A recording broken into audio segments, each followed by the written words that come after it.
इनके काम में मरने का चांस बहुत ज़्यादा है। ये ऑलमोस्ट सुसाइडल मिशन है।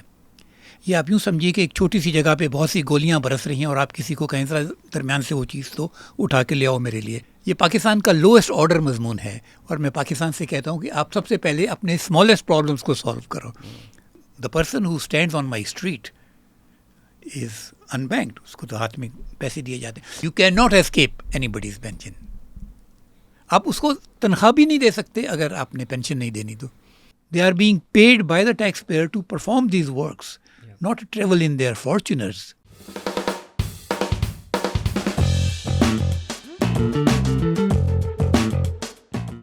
हेलो अस्सलाम वालेकुम। हम वापस पाकिस्तान आ चुके हैं और ईद करीब आ रही है, तो हमने सोचा कि इंडिया में जहां एक तरफ कॉकरोच जनता पार्टी शुरू हो चुकी है, तो पाकिस्तान में लोग सवाल पूछ रहे हैं कि पाकिस्तान के सिटीजन्स कहाँ हैं, पाकिस्तान का सिटीज़न एक्टिविज़म कहाँ है, हम लोग बाहर क्यों नहीं निकलते। तो कुछ ही लोग हैं जो डेकेड से बाहर निकल रहे हैं। शोबे से तो एक इंडस्ट्रियल इंजीनियर हैं, लेकिन सिटीज़न एक्टिविज़म की जहाँ बात आती है या जहाँ ये बातें आती हैं कि प्रोसेसेस बनाओ, लिखत पढ़त करो, रिसर्च करो, लिख कर रिपोर्ट्स दो, रिपोर्ट्स पे एक्शन करो।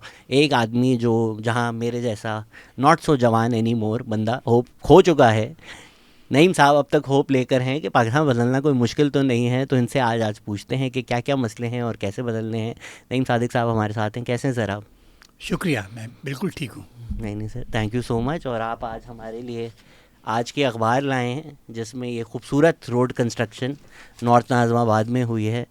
तो मतलब इनको क्या सूझ रहा था ये बनाने से पहले? इस एक ही तस्वीर में दो चीज़ें दिखाई जा रही हैं। एक तो वो उभरा हुआ गटर है जिससे गाड़ियाँ भी टकराएंगी और लोग भी ठोकर खाएंगे, और दूसरी शायद उससे भी अहम खबर उसके नीचे है कि सिंध में पिछले 4 महीनों में 85,000 केसेस ऑफ डॉग बाइट्स हुए हैं। ये बहुत बड़ा नंबर है। इमेजिन करें कि आपके बच्चे को एक दफ़ा भी डॉग बाइट हो जाए तो आपकी क्या कैफियत होगी। यहाँ 85,000 पिछले 4 महीनों में हुए हैं।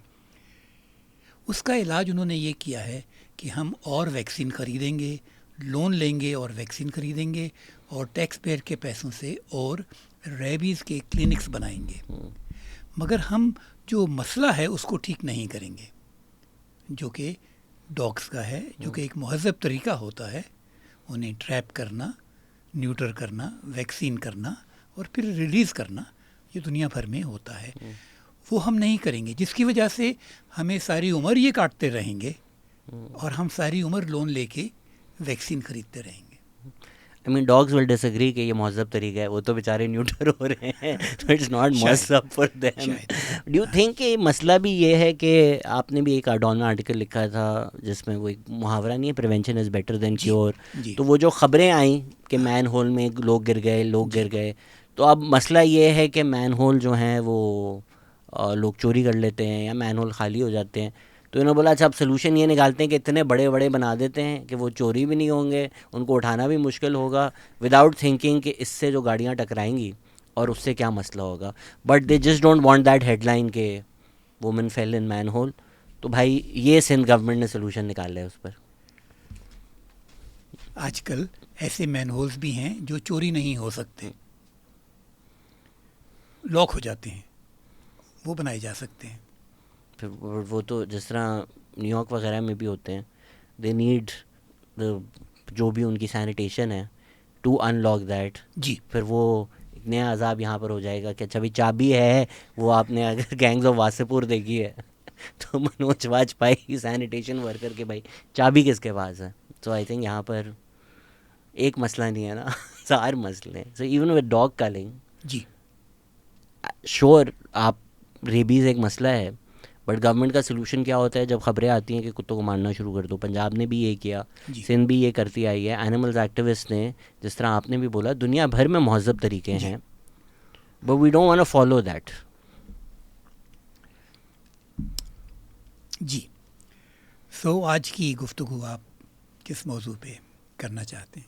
सर मैं तो करना चाहता हूँ जो हमारे वर्किंग क्लास लोग हैं और स्पेशली सैनिटेशन की क्योंकि बात हो रही है, आपने मुबीन अंसारी एक ब्रिलियंट फोटोग्राफर हैं, उनकी मुझे डॉक्यूमेंट्री भी भेजी है। हेलो मुबीन, अगर आप सुन रहे हैं तो ज़बरदस्त काम एज़ यूजुअल, मुबीन का अच्छा काम नहीं करते। तो ये जो दुनिया भर में सॉल्यूशंस आ चुके हैं, गटर हर जगह होते हैं, गटर साफ़ हर जगह होते हैं, हम अब तक कौन सी सदी में रह रहे हैं कि इन कंडीशंस में लोग जाते हैं और रेगुलरली लोग अनफॉर्चुनेटली गटर में जाके मर जाते हैं और इस सोसाइटी का ज़मीर नहीं जागता। ये मसला पहले तो हम समझ लें कि ये होता कैसे है। पाकिस्तान में बड़े बड़े शहरों में वासा के नाम से, वाटर एंड सीवरेज अथॉरिटीज़ के नाम से डिपार्टमेंट्स हैं जिनका ये काम होता है। कराची में ये काम Karachi water and sewage board का है, जो अब कॉरपोरेशन बन चुकी है। उनके पास इस वक्त तकरीबन 900 मिलियन रुपीस की मशीन्स उन्होंने ख़रीदी हुई हैं और 200 के करीब आदमी भी हैं। आप कभी भी नहीं सुनेंगे कि KWSC का आदमी मर गया गटर में। इसका ये मतलब ठहरा कि जब एक्चुअली गटर में जाने की बारी होती है तो ये प्राइवेट लोगों को इस्तेमाल करते हैं। जो पिछले महीने 3 लोग मरे हैं कराची में सुरजानी टाउन में, वो प्राइवेट सिटीजन्स थे जो कि ये काम करते थे। They are available to anybody. तो जब ये मसला होता है तो इनको बुलाया जाता है, पैसे दिए जाते हैं और काम कराया जाता है, ऑलमोस्ट अंडर ज़ीरो सुपरविजन। इनके काम में मरने का चांस बहुत ज़्यादा है। ये ऑलमोस्ट सुसाइडल मिशन है। ये आप यूँ समझिए कि एक छोटी सी जगह पे बहुत सी गोलियां बरस रही हैं और आप किसी को कहें ज़रा दरमियान से वो चीज़ तो उठा के ले आओ मेरे लिए, तो वो श्योर शॉट उसको कोई ना कोई गोली लगने का चांस होगा। अगर ये लोग मरते नहीं हैं तो ज़ख्मी हो जाते हैं या उन बीमारियां पे इनको लग जाती हैं जो कि इनकी ज़िंदगी को, अब इनकी एवरेज लाइफ है 45 ईयर्स। ये बातें कभी हमारी हुकूमत ने या हमारे जो बड़े लोग हैं या मैं और आप, हमने क्यों नहीं सोची, हमने क्यों नहीं आवाज़ उठाई? मेरा ये ख्याल है कि हुकूमत ने 80 साल में क्योंकि कुछ नहीं किया तो अगले 80 साल भी कुछ नहीं करेगी। इसका एक तरीका है कि मैं और आप जैसे बहुत से लोग, अगर हमारा ज़रा भी कॉन्शियंस है और अगर हम ज़रा भी अपने लोगों के लिए कुछ फीलिंग रखते हैं तो हमें उठ के ये कहना चाहिए कि कोई पाकिस्तानी, इसमें मुस्लिम और गैर मुस्लिम की मैं बात नहीं कर रहा, कोई पाकिस्तानी किसी गटर में नहीं जाएगा। ये लीगली प्रोहिबिट है और अगर उसका बॉस उसको भेजेगा तो उसको जेल होगी। मैं आपसे अर्ज़ करता चलूँ कि हिंदुस्तान ने ये लॉ ऑलरेडी बना लिया है। उसको वो prohibition of entry into gutters and rehabilitation of sanitation workers कहते हैं। देखिए कितनी अच्छी बात है कि फिर ये लोग क्या करेंगे, इनको हम रिहेबिलिटेट करें, मुख्तलिफ और स्किल्स सिखाएं और हुकूमत इनको पहले तो काउंट करे कि कितने हैं, किधर हैं, कौन हैं, फिर उनको बुला के उनको फैसिलिटेट करे कि वो नए स्किल्स के साथ वो एक नई ज़िंदगी में जाएं। ये क्यों है कि वो और उनके बच्चे भी ये काम करेंगे। आपको शायद नहीं मालूम कि जो पिछले महीने 3 आदमी मरे हैं सुरजानी टाउन में, उनमें एक फादर था, एक सन था और एक ग्रैंड सन था। ये किसी ने नहीं पहचाना। वो एक पूरा ख़ानदान ख़त्म हो गया ना, अब उसमें सिर्फ ख़वातीन रह गई हैं। ओके, तो इस बात को ज़रा मैं फोकस कर लूँ कि दुनिया भर में लोग गटर के अंदर नहीं जाते, इस रॉ सीवेज गटर के अंदर नहीं जाते। कुछ मकाम ऐसे आते हैं जहाँ बड़ी बड़ी जगह पे, टनल्स जैसी जगह पे उनको, उन आदमियों को नीचे डालना पड़ता है। उसके लिए कम से कम 5 किस्म का इक्विपमेंट, सेफ्टी इक्विपमेंट लाजमी है और इस पूरे प्रोसेस को एंट्री इनटू कन्फाइंड स्पेस कहते हैं, कन्फाइंड स्पेस एंट्री। और ये सेफ्टी में सबसे सीरियस प्रोसेस समझा जाता है। इसमें पहला काम यह है कि आपके पास गैस डिटेक्शन इक्विपमेंट होना चाहिए। दूसरी चीज़ ये है कि आपके पास ब्रीदिंग इक्विपमेंट होना चाहिए जो कि बाहर से ऑक्सीजन से कनेक्टेड हो। तीसरा, आपके पास 2 वे कम्युनिकेशन इक्विपमेंट होना चाहिए। चौथा, आपके पास ट्राइपॉड्स और विंच होना चाहिए। ट्राइपॉड के ज़रिए उसको बेल्ट उनके इंसान के इर्द गिर्द बांध के विंच के ज़रिए उसको लोअर किया जाता है ताकि जब भी हम चाहें तो उसको ऊपर उठा लें। हमारे यहाँ वो आदमी को उसके बाजुओं से पकड़ के लोअर किया जाता है। जब वो टॉक्सिक गैसेस उसको लगती हैं तो वो बेहोश हो जाता है, वो अपने हाथ ऊपर नहीं कर सकता। फिर क्या होता है, उसको आप तो निकाल ही नहीं सकते। फिर उसका बेटा जाता है या भाई जाता है उसके अंदर, क्योंकि और तो कोई जाएगा भी नहीं। सबको मालूम है कि it is a sure death situation. फिर वो भी मर जाता है, फिर उसका कोई नेक्स्ट रिलेटिव जाता है और फिर वो भी मर जाता है। इनकी एसेंशियली 2 या 3 डेथ्स इकट्ठी होती हैं। ये एक बात है। ओके, तो पाकिस्तान में जब ये मसला बहुत दफ़ा सामने लाया गया तो इसका हल ये ढूंढा गया कि अच्छा ऐसे करें, उनको सेफ्टी किट्स दे दें without knowing what is a safety kit. मैंने आपको 5 चीज़ों के नाम बताए, मगर इसके अलावा मैंने आपको उन प्रोसीजर्स का नहीं बताया जो फॉलो किए जाते हैं, जो कि एवैक्यूएशन प्रोसीजर्स हैं, जो कि फर्स्ट एड प्रोसीजर्स हैं एंड सो ऑन, जिसके लिए स्पेशल ट्रेनिंग होती है। तो it is impossible in Pakistan to do that. हमने कहा है कि आप ये काम बंद करें, और जो आपने करोड़ों रुपए की इन सब महकमों ने मशीनें ख़रीद के रखी हुई हैं एज शो पीसेस, इनको ख़रीदने का, महंगी मशीनें ख़रीदने का बहुत शौक़ होता है। I don't need to explain. मगर हमें आदमी हमेशा गटर में जाते हैं, ये कभी हमने क्यों नहीं सोचा फिर क्या बात है, ये मशीनें क्या करती हैं। और जो KWSC के लोग हैं वो क्यों नहीं जाते, ये प्राइवेट, इनको UC के चेयरमैन ने प्राइवेटली कॉन्ट्रैक्ट करके बुलाया था कि 6 घड़े साफ़ कर दो, वो दूसरे या तीसरे में ही वो बेचारे मर गए।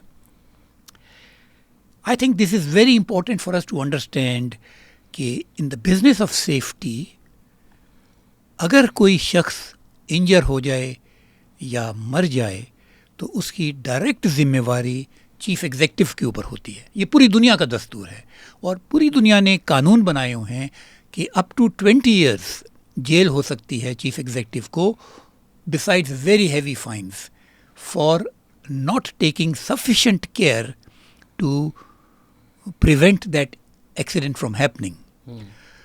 Now, I ask you, पिछले महीने 3 बंदे जब मर गए तो किस चीफ एग्जेक्टिव को जेल में डाला गया? KWSC का जो चीफ एग्जेक्टिव है वो तो रोज़ एयर कंडीशन दफ्तर में बैठा होता है, and so is the union council chairman. हमने एज सिटीजन्स सुरजानी टाउन में जाके एक अर्जी दी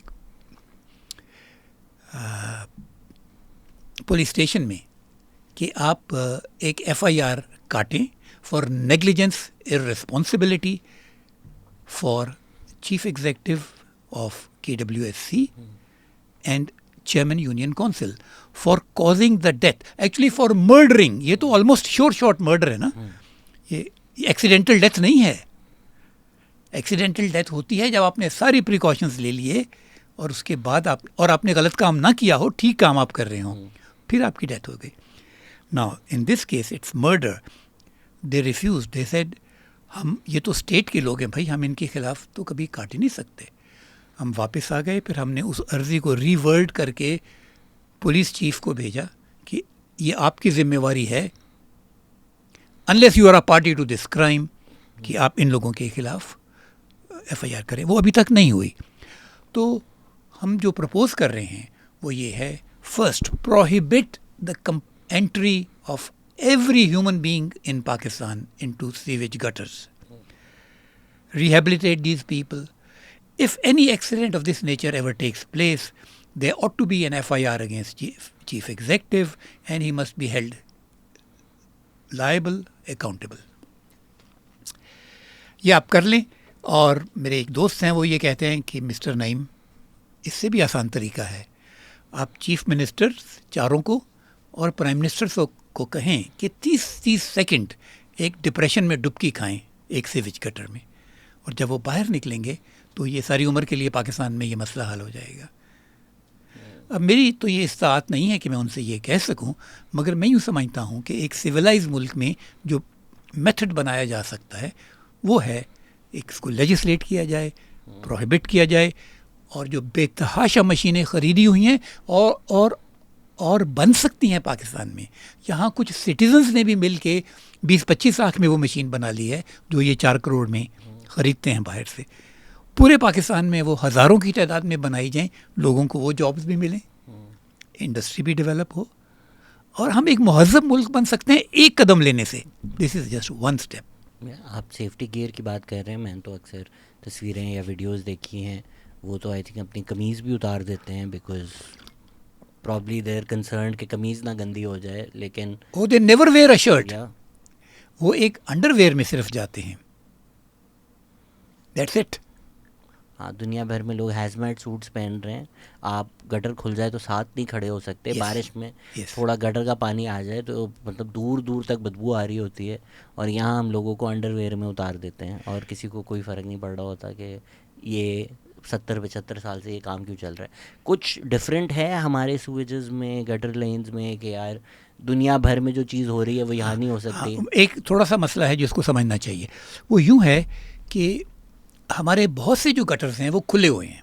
हम्म, आप एक गटर को अगर 2 घंटे के लिए भी खुला छोड़ दें तो उसके अंदर पत्थर, कचरा, प्लास्टिक, बॉटल्स, मेटल, टिन्स, हर किस्म की चीज़ उसके अंदर जमा होनी शुरू हो जाएंगी।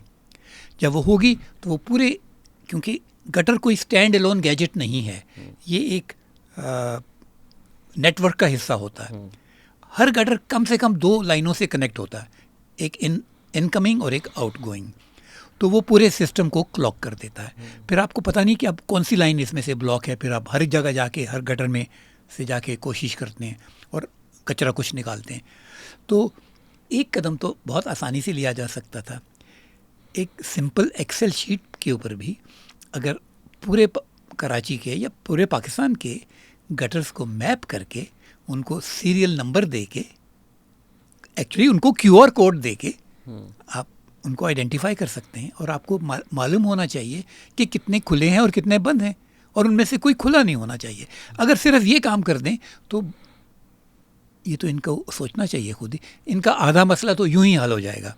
अच्छा, होएवर इसका ये मतलब नहीं है कि फिर बाकी जो आधा मसला है उसमें ये लोगों को भेजा करें। लोगों का भेजना जो है वो is a complete no, that is not. I am sure the technology now exist, Yes. या तो नहीं होती तो बना लेनी चाहिए कि आप भेजे बगैर ऑन ग्राउंड चेक कर लें कि कौन सा गटर क्लॉक्ड है। ये मतलब ये तो ऐसे लग रहा है कि हमको पिछली सेंचुरी में है कि आप बिल्कुल सही कह रहे कहीं हैं। गटर बंद है, चलो हर गटर में जाओ चेक करो कौन सा वाला बंद है। क्या हो गया भाई, मतलब दुनिया मून के चक्कर काट रही है, मार्स जा रहा है इंडिया, हम ये कर रहे हैं। क्योंकि अगर ये गटर बंद है तो हो सकता है कि इसका क्लॉक जो है वो बहुत पीछे से आ रहा हो। आई am sure the technology now exist कि आप ये पता कर सकते हैं किसी न Of किसी course, तरह से। of course, there are cameras. You can push the cameras in and they will tell you where it is. तो सबसे अभी आसान मैं तरीका लास्ट है। मंथ उज़्बेकिस्तान में था, और जिस जगह मैं रह रहा था उसके नज़दीक एक गटर खुला हुआ था और कुछ लोग काम कर रहे थे। तो मेरी तो क्योंकि ये इंटरेस्ट है बहुत ज़्यादा इस मज़मून में, ये पाकिस्तान का लोएस्ट ऑर्डर मज़मून है, और मैं पाकिस्तान से कहता हूँ कि आप सबसे पहले अपने स्मॉलेस्ट प्रॉब्लम्स को सॉल्व करो, और आप देखो कि कितनी तेज़ी से आप ऊपर जाओगे। आप ग्लोबल प्रॉब्लम्स को बेशक सॉल्व मत करो, आप अपने स्मॉलेस्ट प्रॉब्लम से शुरू करो, और वो प्रॉब्लम्स जो कि लोगों की ज़िंदगी के बारे में है। उज़्बेकिस्तान में they were using pressure pipes, suction and cameras. एक छोटी सी गाड़ी आई, उसने ये तीनों काम किए, कोई शख्स उसके अंदर नहीं उतरा। उसके बाद गटर उन्होंने वापस लगाया और चले गए।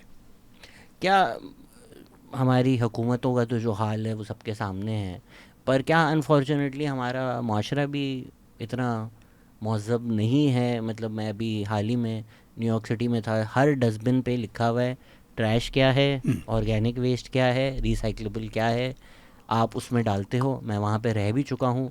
एक दफ़ा जब मैंने ट्रैश अपना बाहर रखा तो उन्होंने थैलियाँ दी हुई थी कि रिसाइक्लेबल क्या है, वो कौन सी चीज़ गलत चली गई, अगले दिन घर के ऊपर $200 का फ़ाइन लगा हुआ था, लैंडलॉर्ड का मुझे फ़ोन आ गया कि मेरे तो $200 लग चुके हैं तुम्हारी वजह से। डू यू फील कि हम भी ये जो मसला होता है, अभी बारिशों में आप देखते हैं कि नाले साफ़ हुए, फिर हफ्ते बाद देखते हैं वही कचरा है, तो ये जो हमें लगता है कि हम कचरा फेंक देंगे वो बस गायब हो जाएगा, वो गायब नहीं होगा। यूँ है कि हमारा जो अपर क्लास है हम्म, ये तो बहुत महज़ब है अपने लिए। हम्म, इनके घर बहुत अच्छे हैं, हम्म, इनकी गाड़ियाँ बहुत अच्छी हैं, हम्म, कपड़े बहुत अच्छे हैं, खाने बहुत अच्छे हैं।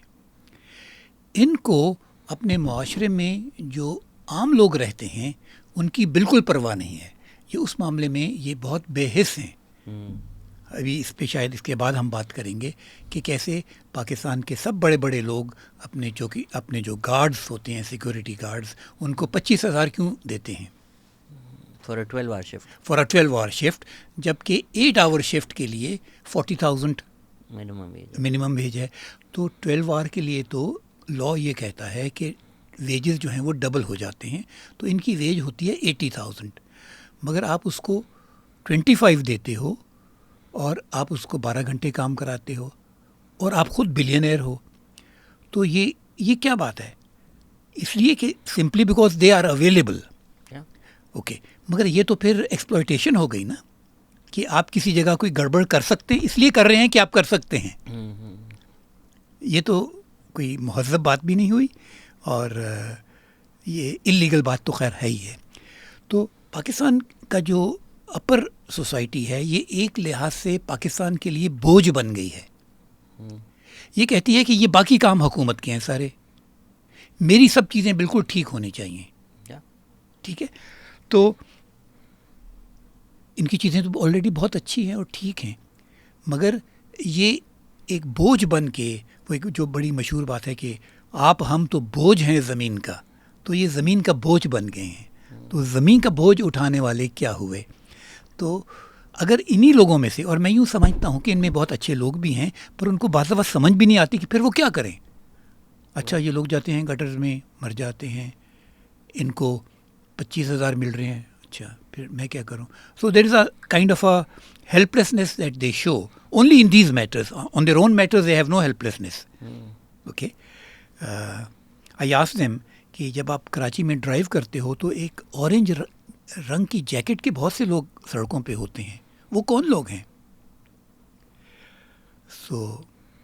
सैनिटेशन वर्कर्स वो तो हैं, मगर वो कौन हैं और किस डिपार्टमेंट के हैं और उन्हें क्या तनख्वाह मिलती है, ये किसी को इल्म नहीं है। तो मैंने इनसे पूछा कि क्या आप कभी वहाँ रुकते हो गाड़ी में और उनसे पूछते नहीं हो कि यार आप क्या नाम है, कब से यहाँ काम कर रहे हो, कितने पैसे मिलते हैं?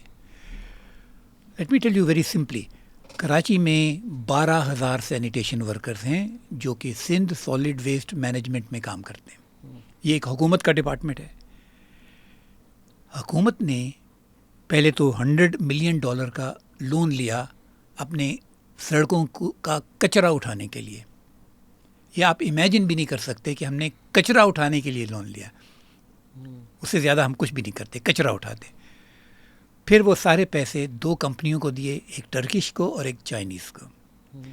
वो लोग इन 12,000 लोगों को 18,000 और 20,000 रुपये तनख्वाह देते हैं। टर्किश कंपनीज 18,000 देती हैं और चाइनीज़ कंपनीज 20,000 देती हैं महीने का, जबकि मिनिमम वेज 8 घंटे की 40,000 है। हर वर्कर के 22,000 रुपये हर महीने वेज थेफ्ट में जाते हैं। I am speaking on record. Okay, I have a data of something like 500 interviews with these people almost every day, okay, for the last 10 years. Okay, so at the rate of 22,000 per person per month, now you multiply it by 12,000 people and then multiply it by 12, and this comes to a wage theft of 3.1 billion rupees per year. Only from one department, whose actual budget is 43 billion. So actually they siphon off the rest of the money also, क्योंकि इनको तो एक negligible amount मिलता है। सो हमें उनकी siphoning का भी जिक्र इस वक्त मैं नहीं करना चाहता, because I am not in a general purpose complaint mood, और मैं रहना भी नहीं चाहता. मैं यूँ चाहता हूँ कि there is a specific focus that we do on a person, क्योंकि इस सारी कहानी का जो सबसे अहम बंदा है वो इंसान है जो सफाई कर रहा है. वो हमसे भी अहम है. हम तो कचरा फेंकने वाले हैं ना, वो तो साफ करने वाला है. उसको हम 18,000 रुपये कैसे दे सकते हैं? 18,000 जो तनख्वाह थी वो आज से 6 साल पहले का जो मिनिमम वेज था वो था. आपने इमेजिन करें कि एक ये हुकूमती डिपार्टमेंट है, Sindh solid waste management board, ये आज भी उनको 6 साल पुरानी मिनिमम वेज देते हैं. और इनके रिकॉर्ड्स पे जाके अगर देखें तो उस पर तो 40 लिखा होगा, क्योंकि रिकॉर्ड पे, कागज़ों पे तो ये उनसे सिर्फ अंगूठा लगाते हैं. They are given cash money. Okay, तो और on top of that, if they do not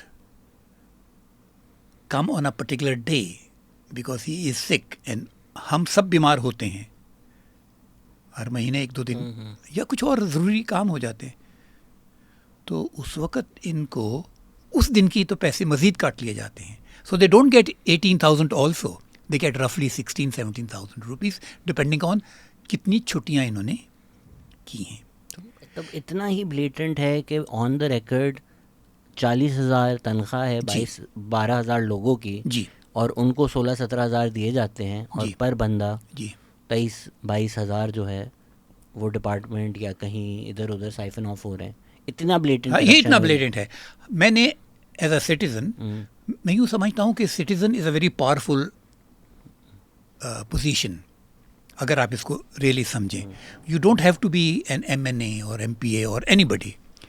As a citizen, you have some rights if you were to use them. And one of the rights which I use very extensively is the right to information.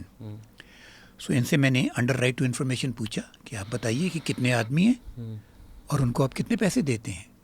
तो इन्होंने उन companies के contracts की copies भेज दी जिसमें लिखा हुआ था कि एक लीगल पेपर के ऊपर that we pay legal wages to all these people. तो लीगल वेज तो 40,000 ही है. Okay, I think actually I am very thankful to you कि आपने मुझसे ये बातें की, क्योंकि मुझसे तो बहुत से लोग ये बात नहीं करना चाहते. वो समझते हैं कि मैं उनके निज़ाम को हिट कर रहा हूँ, एक कैपिटलिस्ट सिस्टम को मैं डिस्ट्रॉय करने की कोशिश कर रहा हूँ. मैं तो चाहता हूँ कैपिटलिस्ट सिस्टम डिस्ट्रॉय हो. तो मैं कोई बहुत बड़े सिस्टम को भी डिस्ट्रॉय नहीं करना चाह रहा. मैं तो ये कह रहा हूँ कि सिर्फ जो आपके सबसे गरीब लोग हैं यार, आप उनको ठीक कर दो, क्योंकि पाकिस्तान उनका नाम है, पाकिस्तान हमारा नाम नहीं है.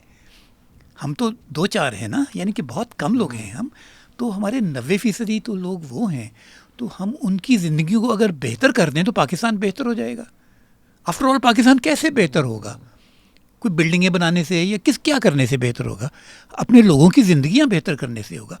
तो देयरफॉर इट इज़ इम्पॉर्टेंट कि हम इन लोगों की ज़िंदगियों के ऊपर फोकस करके इनको अपग्रेड करें. और एक्चुअली 40,000 भी बहुत कम है. इनको मिलना तो जिसको क्या कहते हैं, लिविंग वेज चाहिए, राइट, जो कि इस वक्त तकरीबन 60,000 रुपये के करीब है. मैं मतलब लोग बातें करते हैं ना कि पाकिस्तान में कॉकरोच जनता पार्टी क्यों नहीं आ रही, और मैं बहुत सालों से एलीट बुरा भला कहता हूँ, पर अब मैंने इसको और नीचे कर लिया. मुझे लगता है हमारी जो अपर मिडिल क्लास भी है ना, वो भी इसी का हिस्सा है, क्योंकि मैं भी लोगों में उठता बैठता हूँ. उनकी ये कंप्लेन नहीं है कि गटर में लोग मर रहे हैं, उनकी ये कंप्लेन है कि यार मिनिमम वेज बढ़ा दी है, बिज़नेस करना मुश्किल हो गया. राइट. मिनिमम वेज से सिर्फ अगर वो करेक्ट मिनिमम वेज भी दें तो उससे क्या होगा कि उनका प्रॉफिट मार्जिन कम होगा ना. 15 करोड़ के बजाय 14 करोड़ उसको प्रॉफिट हो जाएगा. असल में ये भी नहीं, 15 करोड़ के बजाय एक मिनिमल अमाउंट सिर्फ कम हो जाएगा. अब आप मुझे ये बताइए, हमारे जितने बैंक्स हैं वो अपने गार्ड्स को अब उन्होंने अक्सर ने 40 देना शुरू कर दिया है 12 घंटे के लिए, जो कि फिर भी आधी तनख्वाह है. सो हम इनसे कहते हैं कि आपका जो चीफ एग्जीक्यूटिव है उसकी तो 3 करोड़ महीने की तनख्वाह है. वो तो सिर्फ अपनी तनख्वाह के एक छोटे से हिस्से से ही इन सब की तनख्वाहें ठीक कर सकता है. तो आप इन्हें क्यों नहीं पैसे ठीक देते? आप तो कॉरपोरेट बॉडीज़ हो ना, और आपके ऊपर एक स्टेट बैंक ऑफ पाकिस्तान है जिसका ये जिम्मेवारी है कि उसके जो जितने बैंक्स हैं वो लॉ को फॉलो करें, कंप्लायंस करेक्ट हो उनकी, ये तो बिल्कुल ठीक नहीं है. So it's a fault with our bodies who are a part of this gang. Likewise, OGRA is responsible for all the companies which supply fuel and the fuel pumps, the petrol pumps. वहाँ पे जितने employees हैं उनको 27-28 हज़ार रुपये मिलते हैं. वो 24 घंटे ड्यूटी करते हैं. 24 घंटे के 27-28 मिलते हैं. जी. तो इज़ द हैक, जिस तरह एक दफ़ा लंच पे भी हमारा ये इशू हुआ था जिस पर हमने प्रोटेस्ट की थी कि जो वहाँ के सैनिटेशन वर्कर्स हैं उनको भी कम पैसे मिल रहे थे, एंड देन लम सेड हमने तो कॉन्ट्रैक्ट किसी और को दिया हुआ है और फिर वो कंपनी जो देती है हमारा इससे डायरेक्ट नहीं है. Is that the way they get away with this? Because अगर पीएसओ मिनिमम वेज नहीं दे रही, ये तो सीधा या शेल नहीं दे रही या टोटल नहीं दे, जो भी आप पेट्रोल पंप की कंपनीज हैं, मैं किसी एक को नहीं टारगेट कर रहा, तो ये तो सीधा सीधा केस बनता है. वो तो जाकर बोल सकता है कोर्ट में, इवन दो वो अलग बात है कि हमारे कोर्ट किस तरह चलते हैं. तो do they third party contractors के थ्रू करते हैं कि ये बच जाएं, या उनको डेली वर्कर्स रखते हैं? What, how do they get away with it? Let me clearly respond to your question. जितने सैनिटेशन वर्कर्स हैं सिंध सॉलिड वेस्ट मैनेजमेंट के 12,000, ये सब थ्रू थर्ड पार्टीज हैं. जब इन्होंने कॉन्ट्रैक्ट तो दिया था चाइनीज़ और टर्किश को, उन्होंने कुछ बड़े बड़े कॉन्ट्रैक्टर्स लिए, उन्होंने फिर छोटे छोटे कॉन्ट्रैक्टर्स लिए, और उन्होंने मज़ीद छोटे कॉन्ट्रैक्टर्स लिए, उन्होंने इन लोगों को रखा. तो ये 4th डिग्री पर जाकर ये लोग काम करते हैं. जहाँ तक सिक्योरिटी गार्ड्स का ताल्लुक है, they all come through security companies, all come through security companies. जहाँ तक पेट्रोल पंप में जो लोग पेट्रोल भरते हैं, they also come through contractors. Having said that, the law in Pakistan clearly says that you can subcontract your job, but those people who work at your premises, perform your function and do it full time are your responsibility. And the argument that we have given it on a contract is not valid. So the principal employer in all cases must ensure that the last person, which may be the petrol pump or the security guard or the sanitation worker, does receive his full salary. ये जिम्मेवारी है principal employer की. और इसका एक ही तरीका होता है कि अगर आपने थ्रू अ कॉन्ट्रैक्टर किया है तो फिर आपको उस कॉन्ट्रैक्टर को ज़रा से ज़्यादा पैसे देने होते हैं. यानी कि अगर 40,000 मुझे इनको देने हैं तो उनको फिर मैं शायद 44 या 45,000 दूंगा, क्योंकि वो चैरिटी तो नहीं कर रहे ना, वो तो एक सर्विस प्रोवाइड कर रहे हैं, तो अपने सर्विस चार्जेस के लिए. पर अगर मैं उनको दूंगा ही 30, तो वो तो इसको 25 ही देंगे ना. तो this is how it goes. So the principal employers pay very small amount to their contractors who come on competitive bidding. हम दोनों ने बिड कर दिया, आपने कहा मैं इससे भी कम लूँगा. प्रिंसिपल एम्प्लॉयर ये नहीं कह रहा कि उसको भाई सही मिलने चाहिए, वो सिर्फ हम दोनों को इवेल्यूएट कर रहा है कि कौन उसको कम पैसों पे ये काम कर देगा उसका.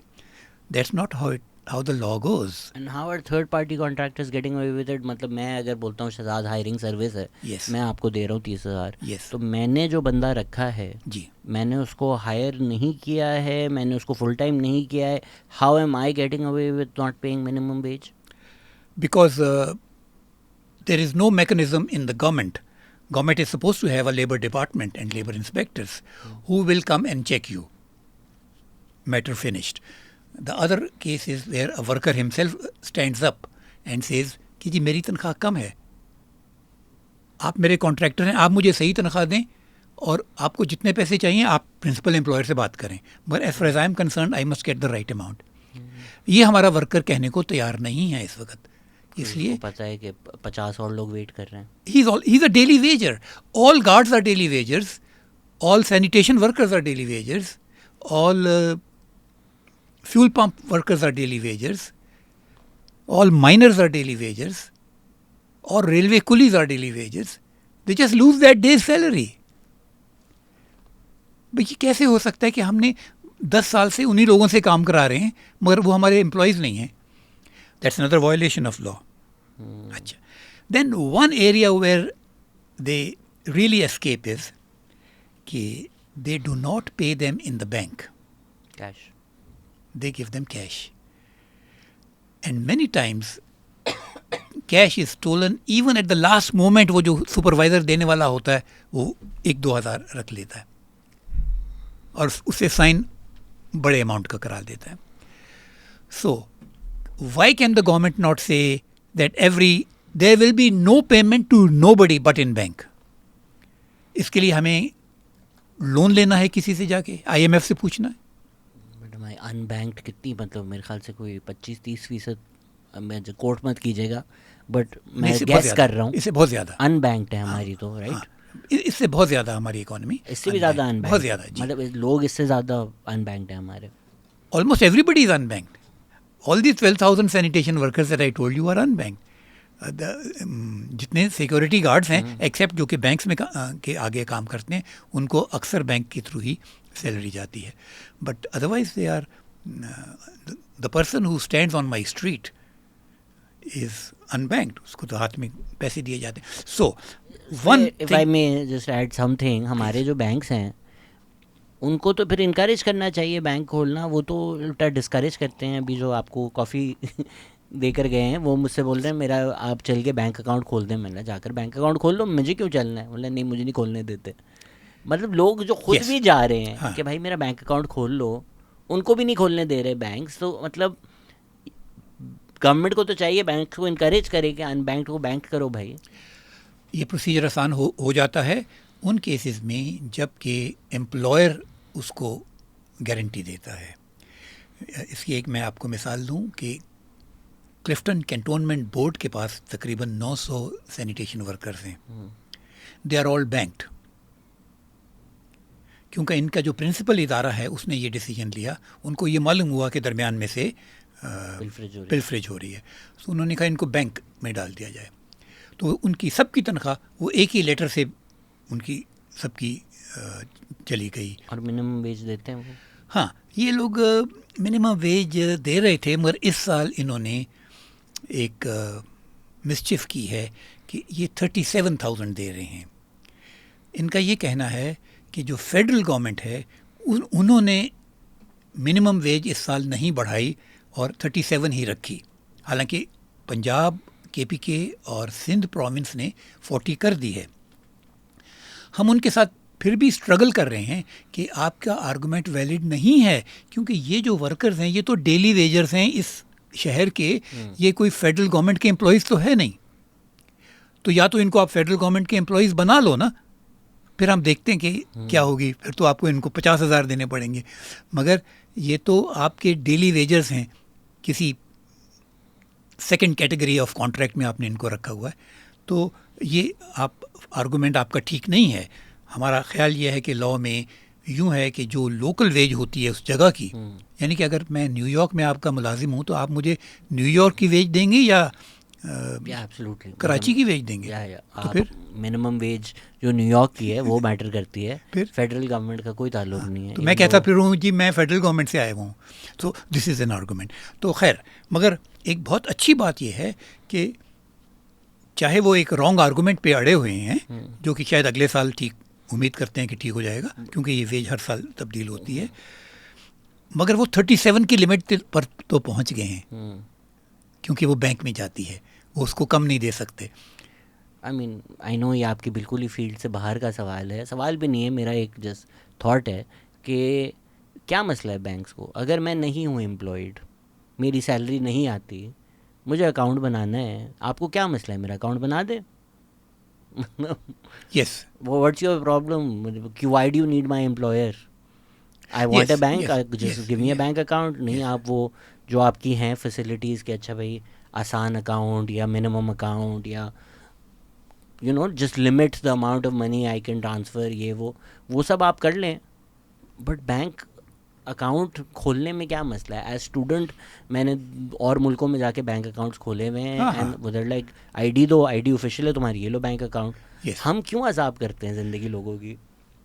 ये एक बहुत अहम बात है जो कि हमारी ऑफिशियल सिस्टम्स जितने भी हैं उनके प्रोसेसेस में एक डिफ़िकल्टी को बढ़ाने का आंसर है, बजाय इसके कि लोगों की ज़िंदगी को बेहतर करने का, प्रोसेस को सिंप्लीफाई करने का, एंड इफ़ पॉसिबल एलिमिनेट करने का. In fact the first law of improvement is don't have this process if possible. तो वो ये नहीं करते। तो एक बात अगर मुझे तो आपसे शायद मौका नहीं मिलेगा फिर कभी गुफ्तगू करने का। क्यों नहीं मिलेगा? क्यों आपको लगता है कि मैं जिंदा नहीं रहूँ? क्यों नहीं मिलेगा सर? नहीं, वो इंशाल्लाह आप ये बहुत बड़े और अच्छे काम कर रहे होते हैं। देखिए, एक पाकिस्तान में एक और सिचुएशन है जो कि मर्डरस है। वो यूं है कि पाकिस्तान में हर सरकारी मुलाजिम, चाहे वो सरकार का क्लार्क ही क्यों नहीं हो, उसको रिटायरमेंट पे एक रीज़नेबली अच्छी पेंशन मिलती है। चीफ जस्टिस को तो 15-20 लाख रुपए मिल जाती है, और जो बड़े बड़े सेक्रेटरीज़ हैं गवर्नमेंट के, उनको 4-5 लाख रुपए पेंशन मिलती है। मगर पाकिस्तान के जो 80 मिलियन वर्कर्स हैं, नो नोट माय नंबर, जो 80 मिलियन वर्कर्स हैं, इनमें से 96% वर्कर्स का तो EOBI कंट्रीब्यूशन जमा ही नहीं होता। जब जमा ही नहीं होता तो उसको तो ज़ीरो पेंशन मिलेगी। वो अपने घर वालों पे, अपनी सोसाइटी पे, अपने मुल्क पे बोझ बन जाएगा। उसकी डिग्निटी लूट ली जाएगी, डिपेंडेंट हो जाएगा। ये कैसे हो सकता है? और हमने कभी इस पे बात नहीं की। एक इदारा बनाया हुआ है जिस पे करोड़ों रुपए खर्च होते हैं, जिसका एक चेयरमैन होता है जिसकी 20 लाख रुपए तनख्वाह होती है, मगर लोग पूरे पाकिस्तान के जो वर्कर्स हैं वो सिर्फ 4% out of the 80 million are those whose monthly contribution is actually given by those employers. बहुत से और एम्प्लॉयर्स हैं जिन्होंने उनको कागज़ पे रजिस्टर कर लिया हुआ है पर उनकी मंथली कंट्रीब्यूशन नहीं जाती। ओके, तो वो एक उसमें रहते हैं, गलत इमेज में रहते हैं। तो मैं यूँ समझता हूँ कि ये जो बात है ये क्रिमिनल है। और क्यों नहीं पाकिस्तान में 70 साल से किसी चीफ एग्जीक्यूटिव ने पहले रोज़ अपनी ओथ टेकिंग के बाद ये कहा कि एक तो मैं गटर में जाऊँगा और एक मैं हर बंदे की EOBI जो है वो ठीक करूँगा। कटती तो है, मतलब मैंने भी कभी सोचा नहीं कि वो कट कर गई कहाँ, बट जब भी मैं सैलरीड था जी, कट कर आती तो थी। वो नहीं, पैसे जो काटते हैं वो भेज देते हैं। वो भेज देते हाँ, वो हैं। भेज देते हैं। वो मैं कैसे लूँ? मैंने कभी ली नहीं। हाँ, उसका कानून है कि वो जब कहाँ है वो उसके वाले लिए पैसे आप मेरे? अपने आप को रैपिडली एज करें और 60 इयर्स के जब आप हो जाएं हाँ। तो फिर आपको मिल जाएगी, या आपकी 15 साल की सर्विस जब हो जाएगी फिर भी मिल जाएगी। 15 साल तो मैं 1-2 साल की शायद सर्विस में कुछ नहीं 60 साल होगा। पे मिलेगा, कुछ नहीं मिलेगा। फिर उसका जो एक तरीका है कि आपने अगर जॉब चेंज कर दी, हाँ, तो अगर वो CNIC बेस्ड है तो आप नेक्स्ट जॉब में all you have to do is to just give your name on to your employ, your CNIC to your employer, and your with the salary वो ऑटोमेटिकली कट होके वहाँ चली जाए। अब मैं एक छोटी सी बात आपसे जिक्र करूँ और कैसे हम औरों से सीख सकते हैं। उज़्बेकिस्तान में हर शख्स, हर वर्कर की सैलरी बैंक्ड है। तो एक तो आप गड़बड़ नहीं कर सकते, दूसरा उस सैलरी के 2 पोर्शंस हैं, salary plus 12%। 12% is his pension. तो wow, you can not escape anybody's pension. आप उसको तनख्वाह भी नहीं दे सकते अगर आपने पेंशन नहीं देनी तो। अच्छा, ये काम करते वक्त कितने पहाड़ों पे चढ़ना पड़ता है, कुछ भी नहीं। ठीक है। तो ये बात सारी कहानी सोच की है। क्या हम सोच सकते हैं कि क्या हम अपने आम लोगों के लिए, हमने नेशनल असेंबली के स्पीकर की और चेयरमैन सेनेट की तो तनख्वाह 2.5 लाख से 2.5 लाख से 20 लाख कर दी एक रोज़ में, और उसको 9 करोड़ की गाड़ी भी दे दी। और वर्कर की तनख्वाह पिछले उसी पीरियड में 23 से लेके 25 तक बढ़ी है 32,000 से 40,000 तक गई है, 25%। उस पर भी इतनी शिकायतें होती हैं और वो भी मिलती नहीं है, हमें तो 18-20 हज़ार मिलती है। तो ये बात है कि ये जो मैं आपसे बात कह रहा हूँ ये पाकिस्तान की सबसे बड़े मसाइल हैं। और हम हर वक्त एक बहुत लार्ज कैनवस पे पेंट करने के बजाय हम जो हमारे एक्चुअल जो रियल लोग हैं उनके मसाइल को अगर हम आसानी से हल करें, थोड़ा हमें उसका बोझ उठाना पड़ेगा, क्योंकि we are the beneficiaries of this loot by the way. Of course.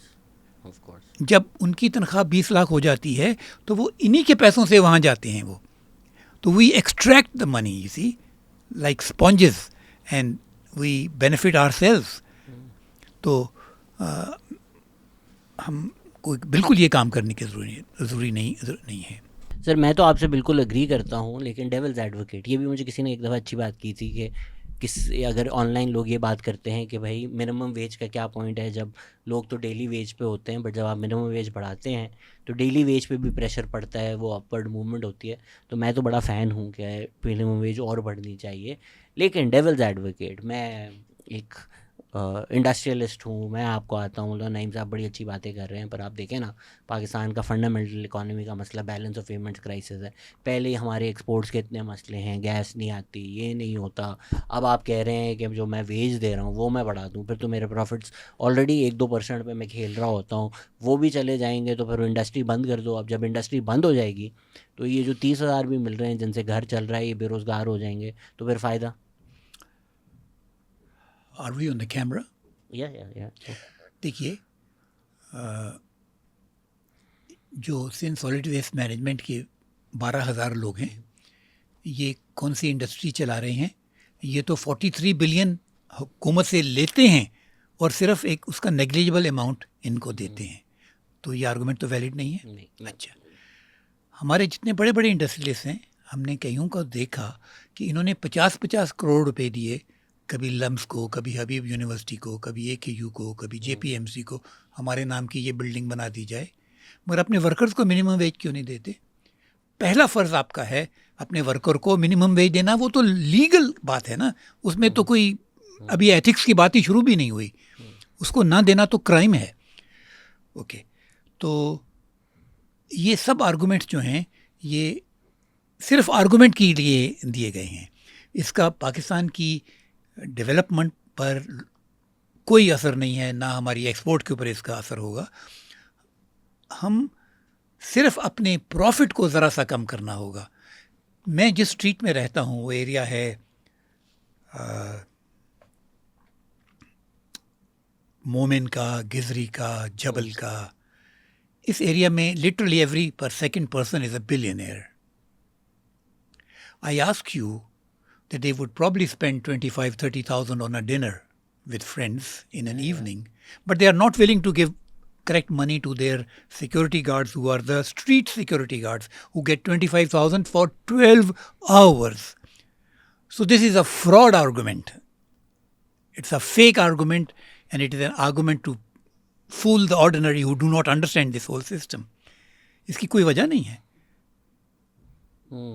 ये एक इलीगल और एक अनएथिकल प्रैक्टिस है, और ये मिमिक करते हैं एक कैपिटलिस्ट निज़ाम को, जिसकी तरतीब ये होती है कि कुछ लोग उसमें से मैक्सिमम बेनिफिट उठा लें और ऑस्टेरिटी का नाम लेते रहें घड़ी घड़ी। Austerity means austerity for the poor and benefits to be sucked away towards the rich. ये यूएस में भी यही डिस्कशन रहता है, जब मिनिमम वेज की बात आती है तो फिर कंपनीज बोलते हैं भाई हमारा तो काम ख़त्म हो जाएगा, फिर उनके एंड ऑफ द ईयर जो CEO को मिलते हैं, पर्क्स मिलते हैं, you said it, and then people are like भाई तुम स्टारबक्स में हाँ, यूनियन नहीं बनने देते हैं, हाँ, और फिर हार्वर्ड शॉल्ट्स जो हैं उनको जो and of the year bonuses मिलते हैं, लाइक भाई क्या कर रहे हो? You said it.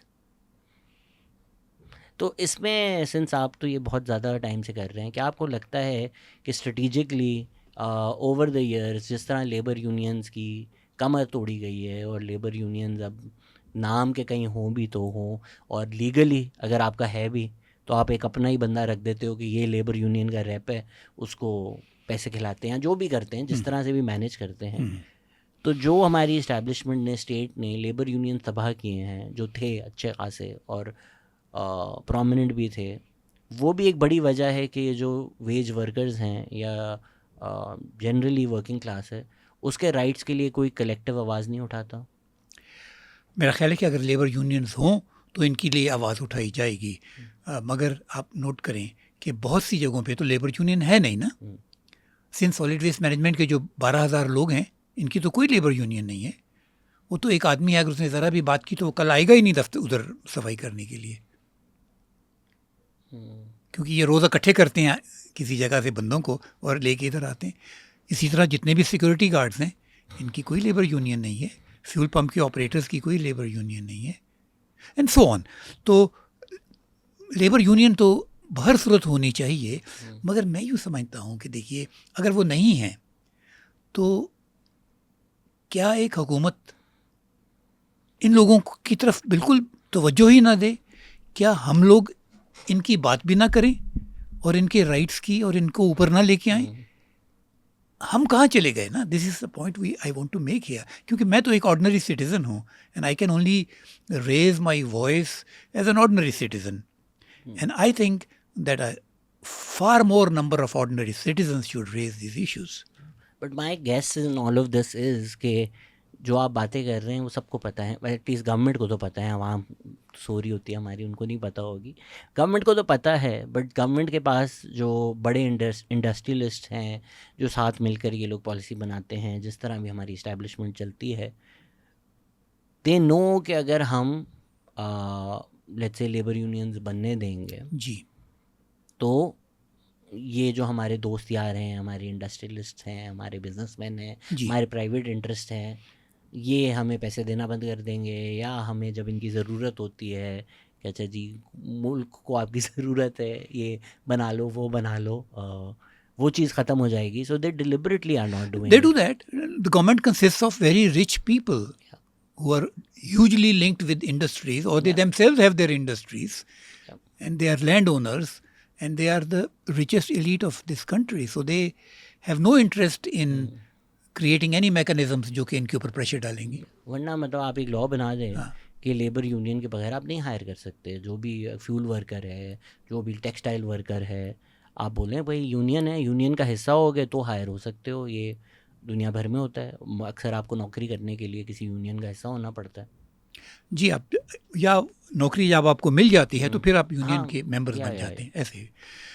मगर कई जगहों पे तो बिल्कुल हुकूमत के अपने डिपार्टमेंट्स हैं ना, since solid waste management is a government department. Do also feel specially जो सैनिटेशन वर्कर्स हैं उसमें एक इशू ये भी है, लूक विक्टर भी आए हुए थे, उन्होंने भी बोला कि भाई आप लोग को जब अपना गन साफ़ करना होता है तो आपको क्रिश्चियंस ही नज़र आते हैं। Do feel that that's also a component of this के a lot of the sanitation workers, अभी मेरे ख्याल से कोर्ट्स ने या गवर्नमेंट को अकल आई है तो बंद कर दिया, पहले तो अखबारों में लिखा आता था need sanitation worker must be Christian. Do feel that's also a problem कि वो एक रिलीजियस माइनॉरिटी हैं तो वो ज़्यादा एक्सप्लॉइट होते हैं, या इज़ दिस ऑल्सो ट्रू कि सिंध में या पंजाब में सैनिटेशन वर्कर्स जो होते हैं वो प्रीडोमिनेंटली क्रिश्चियन होते हैं? 100% ट्रू। सैनिटेशन वर्कर्स को काइंडली यूँ समझिए कि there are two types, those who remove solid waste, these are the ones who come under Sindh solid waste management. ये एक सेपरेट कैटेगरी है, इसमें लार्जली मुस्लिम्स हैं। दूसरी कैटेगरी है जो कि सीवेज का काम करते हैं, गटर्स में जाते हैं, वो ऑलमोस्ट 100% नॉन मुस्लिम्स हैं। तीसरी कैटेगरी है जो कि गवर्नमेंट के अस्पतालों में या दफ्तरों में काम करते हैं, स्वीपिंग का काम करते हैं।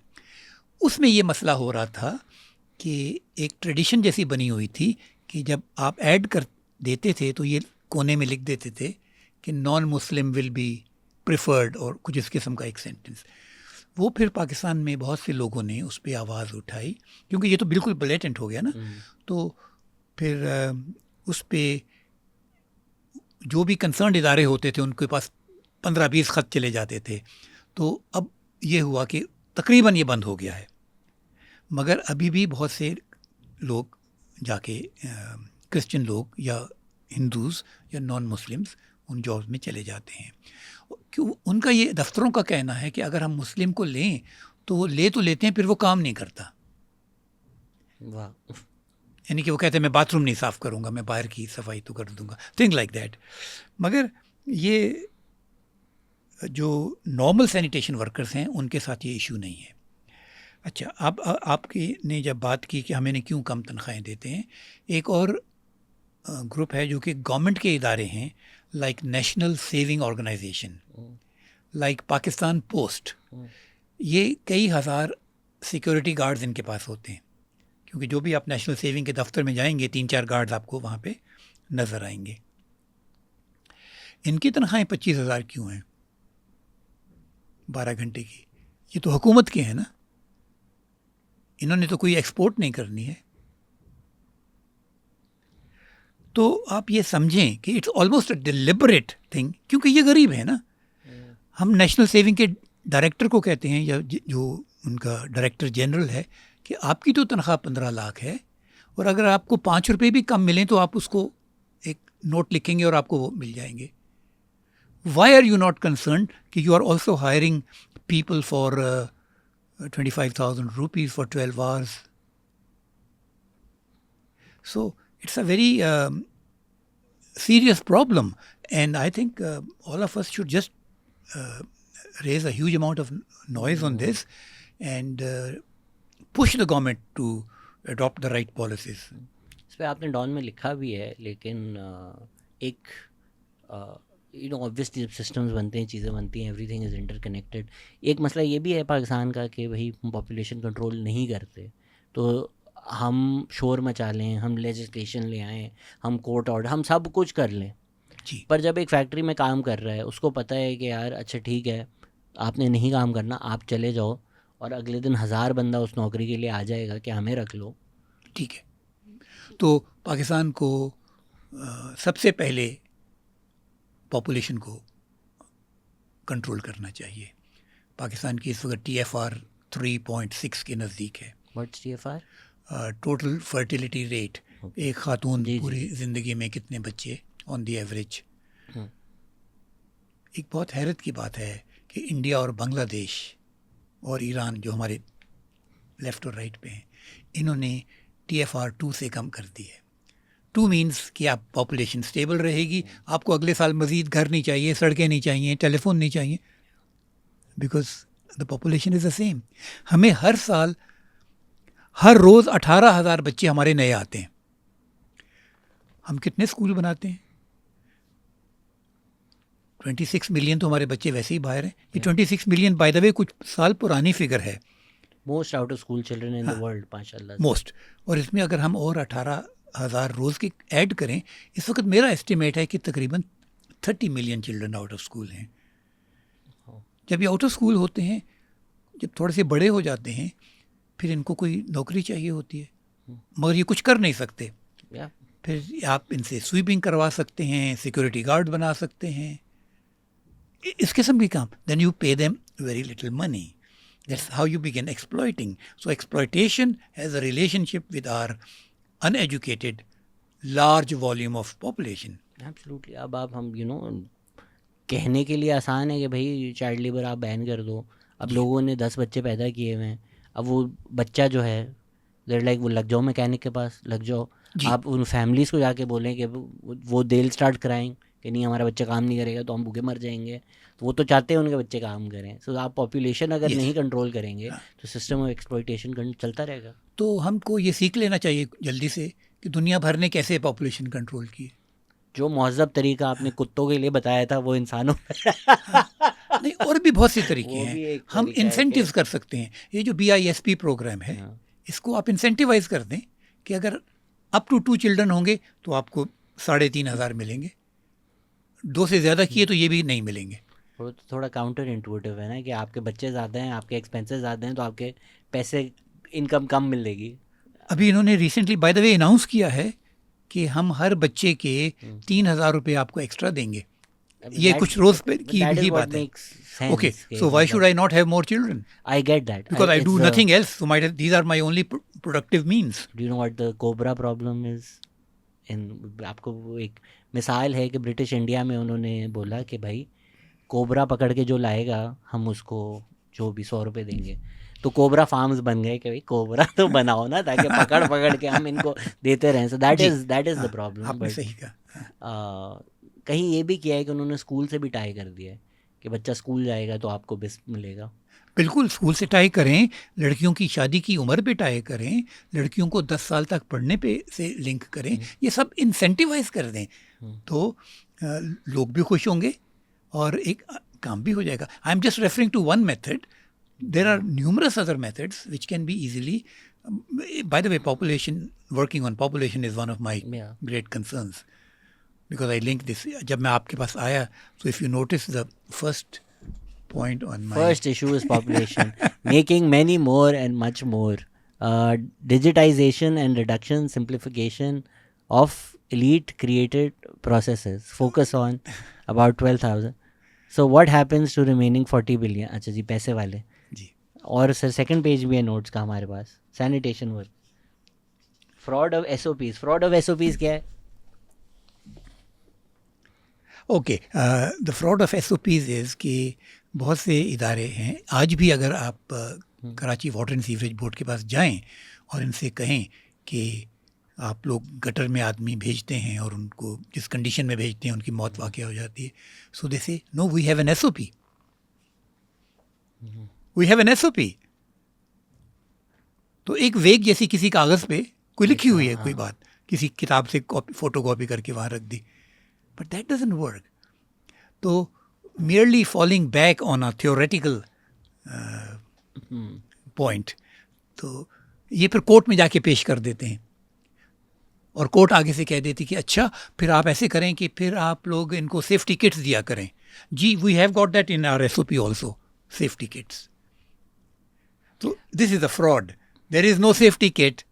एंड अगर आज बैन हो जाए, अगर आज हम कोर्ट बोले या लॉ आ जाए कि भाई कोई पाकिस्तानी गटर में नहीं जाएगा, जी, मशीन्स हैं हमारे पास, मंगवानी पड़ेंगी, कहीं से कोई मंगाने फर्क नहीं पड़ेगा? नहीं, कोई फर्क नहीं पड़ेगा. हम ये पहली तो बात है कि जितने बड़े बड़े इदारे हैं, जैसे लोकली हमारे पास कैंटोनमेंट बोर्ड क्लिफ्टन है, इसके पास मशीनें हैं. Karachi water and sewerage board ने तो 90 करोड़ की मशीनें खरीदी हुई हैं. कोई 40 बड़े बड़े टैंक्स जैसे हैं उनके पास. वो ये काम करें और लोकली उसके बाद ख़ुद बनाएं, जो कि हमने एक डेमोन्स्ट्रेटिव सैंपल भी दिया हुआ है. उसका नाम है भलाई, कि कैसे आप एक scooter driven, motor bike driven machine भी बना सकते हैं. आपको बड़ा सा ट्रक नहीं चाहिए, आप एक जैसे सुजुकी होती है उसके पीछे जगह बना के उसमें इक्विपमेंट रख के आप उसको, ताकि छोटी गलियों में भी वो जा सके. तो ये सब काम लोकली हो सकता है, मगर इसके लिए थोड़ा सा इनिशिएटिव लेना, हिम्मत करना, पैशन थोड़ा सा होना. आपने कभी नहीं सोचा सियासत में आने का? नहीं, मेरा बिल्कुल कोई शौक नहीं है जी. यूनियन काउंसिल लेवल पे तो असल में आपको ये कहना पड़ता है कि मैं आप सबसे बेहतर हूँ इसलिए मुझे आप लें, मुझे आप अपना लीडर बनाएं. तो मुझे कोई शौक़ नहीं है. मैंने तो मेरे पास तो कोई ऑर्गेनाइजेशन भी नहीं है, NGO भी नहीं है. बट आई थिंक जो लोकल गवर्नमेंट नहीं है जी, लोकल गवर्नमेंट होगी तो फिर यूनियन काउंसिल में आप जैसे लोग ही होने चाहिए, जो नॉट के लीडरशिप उस तरह. आई मीन यूनियन काउंसिल में काम ही होना चाहिए, बट सड़क के क्या मसले हैं, ये हैं वो हैं. That is the sort of work that should be done by the local government. That should not be Maryam Nawaz's problem. Yes, surely. They should be done at the local level. Yeah. And that's how I think Pakistan needs to have many more organizational units or small provinces. Turkey has some 81 provinces. I mean, all these countries have them in hundreds. So हम लोग, we are stuck with such provinces which are larger than most countries of the world. But I mean जब आप local government ही नहीं होगी जी, तो वो करें, छोटे करें, पर ताकि वो नीचे तक सारी बात चली जाए. आप वो कितना नीचे लेके जाएं? कराची में 4 सूबे बना दें. वो this is an infinite problem कि प्रोविंस छोटे कर दो, छोटे कर दो, नहीं, आप लोकल गवर्नमेंट कर दो. अगर आपकी एक इफेक्टिव लोकल गवर्नमेंट होगी, अगर तो मेरी सड़क में गटर का ढक्कन क्या है, ये मुराद अली शाह, मरियम नवाज़, ये प्रॉब्लम नहीं होगा. अगर मैं मुराद अली शाह की जगह मुस्तफ़ा कमाल को बिठा दूं, क्या ये गटर नहीं? वैसा ही होगा यार. मतलब जस्ट बिकॉज एक आदमी इधर बैठा हुआ है या उधर बैठा हुआ है, उससे नहीं फ़र्क पड़ेगा. बट अगर ये इश्यूज़ लोकलाइज हो जाएं, दिस इंटायर प्रॉब्लम ऑफ नया सूबा will just, in my opinion at least, and this discussion. मतलब लोगों को नहीं इतना इंटरेस्ट के NFC अवार्ड में क्या हो रहा है, लोगों को ये इंटरेस्ट है मेरा गटर खुला हुआ है, मेरा कचरा नहीं कलेक्ट हो रहा.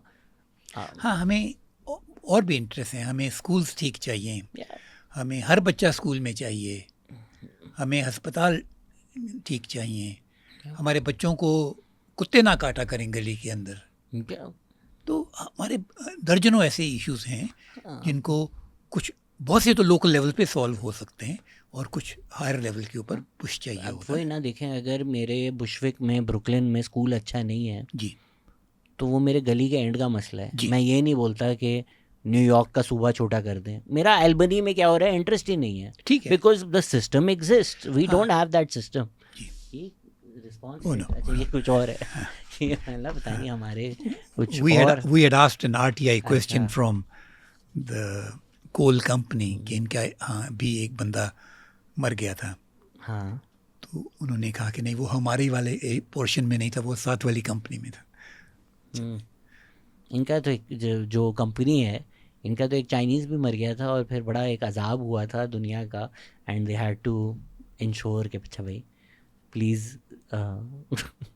आते रहें, तंग ना करें। तो वही एक चाइनीज़ इंसान मर जाए तो ये एक नेशनल प्रॉब्लम हो जाता है। Right. लेकिन हमारे पाकिस्तानी मरते रहते हैं और किसी को कोई फ़र्क नहीं पड़ता। तो स्टेट का पहला काम अपने लोगों की भलाई, उनकी ज़िंदगियों को बचाना और बेहतर करना है। और ये जो अखबार में ख़बर आई है कि 850,000 डॉग बाइट्स इन 4 months, इनमें से कोई किसी मिनिस्टर का बच्चा नहीं था। ये कौन बच्चे थे? ये DHA में तो ये वाक़ई नहीं हुए ना। अपेरेंटली ये जो पिंकी पकड़ी गई हैं उसके भी सारे रूमर्स यही हैं कि क्योंकि मिनिस्टर के बच्चों को कुछ हुआ जी जी, तो ये प्रॉब्लम बन गया और पिंकी पकड़ी गई, वरना शायद वो बिना पकड़ी जाती। तो वो पिंकी के वॉइस नोट्स ऐसे आ रहे थे ना कि बड़े बड़े लोग आए हैं, पिंकी को कोई नहीं पकड़, डॉन थी। लेकिन कुछ मिनिस्टर, अब ये सोशल मीडिया रूमर्स हैं, मेरे पास कोई तहकीक नहीं है, कि मिनिस्टर के कुछ बच्चों के साथ ओडी ओवरडोज हुए तो फिर पूरा क्रैकडाउन हो गया। सर, सिटीज़न एक्टिविज़म की आप बात करते हैं, आप बोलते हैं सिटीज़न एक बहुत पावरफुल चीज़ है। कैसे, अगर कोई सिटीज़न सुन रहा है, बोल रहा है कि यार मैं अपनी गली बेहतर करना चाहता हूँ, या मेरे गली के जो मसले हैं या मेरे मोहल्ले के मसले हैं या मेरे मोहल्ले के भी नहीं हैं, how do we start? How does a citizen who wants to do something start? You cannot do any work unless you know about it. Now, knowing does not kind of fall from heaven. One has to do some research. Why I figured out a lot of things is that I every day interview 2 or 3 or 4 people in the town. I think nobody in Pakistan does it. मेरा कोई काम तो नहीं है वैसे. I mean, I'm not paid to do that job. But I want to know कि इस महकमे में अब ये क्या सूरत हाल है इन लोगों की, अब इनकी क्या तनख्वाह हो गई है. तो you have to do that, you have to research, कुछ पढ़ें, कहीं से पता करें कि ये क्या इशू होता है और इसका सोल्यूशन क्या होता है. अगर आपके पास कोई सोल्यूशन नहीं है तो फिर भी आप कुछ नहीं कर सकते. ये 2 काम जब आप कर लें तो आप इनको मेहरबानी से एक कागज़ पे लिख लें और कहें कि ये मसला था, इसका इस किस्म का ये सोल्यूशन है. जब आपने ये कर लिया तो देन नेक्स्ट स्टेप इज़ कि आप उसको उन लोगों तक पहुंचाएं जिनका ये काम है. क्योंकि एक सिटीज़न खुद वो काम नहीं कर सकता. यानी कि मैं तो कोई सफाई नहीं करता किसी जगह जाके, ना मैं कहीं का गार्ड हूँ, ठीक है ना, और मेरी फैमिली में भी कोई नहीं है. तो फिर मैं कैसे उनके ऊपर आवाज़ उठा रहा हूँ? इसलिए कि वो इश्यूज़ हैं और मैंने उनके बारे में कुछ इन्फॉर्मेशन हासिल की है by various methods, by research, surveys, interviews, right to information. ये सब टूल्स हैं ना हमारे पास. Of course Google is another tool. तो then you write them down and then you do advocacy. Advocacy में हमें तकलीफ़ होती है क्योंकि हम कई जगह बहुत दफ़ा एडवोकेसी करते रहते हैं. मसलन सिंध सॉलिड वेस्ट मैनेजमेंट को तो हमने 10 दफ़ा ख़त लिखे हैं. पाकिस्तान नेशनल सेविंग को और पाकिस्तान पोस्ट को और बैंक्स को हमने 20-20 दफ़ा ख़त लिखे. फिर इन्होंने जाके थोड़ी थोड़ी तनख्वाहें बढ़ाई हैं. बट जस्ट इमेजिन कि बहुत सारे सिटीजन्स इन कामों में लग जाएं. and demand from those authorities, those officials, those departments कि वो उन कामों को ठीक करें आपके लिए. They are being paid by the taxpayer to perform these works, not to travel in their Fortuners. Sir लोगों ने थोड़े से आपके लिए सवाल भेजे थे. I wanted to ask a question about the pressure on middle class working people, especially teachers and office workers in Punjab during the current smart lockdown situation. बहुत ही लंबा सवाल है. Right now many of us are already working only 4 days a week because of the lockdown schedule. At the same time getting casually shouldn't there be more flexible leave policies or coordination between institution?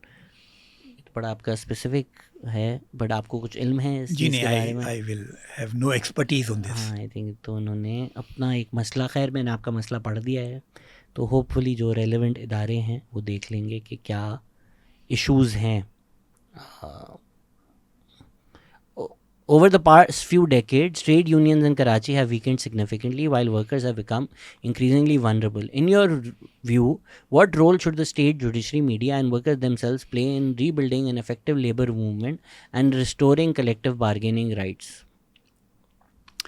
Well, one of the things we could do is to go to the courts and make a petition on specific issues such as workers in solid waste management are being underpaid, or petitions that are linked with human rights, such as sending of sanitation workers into gutters.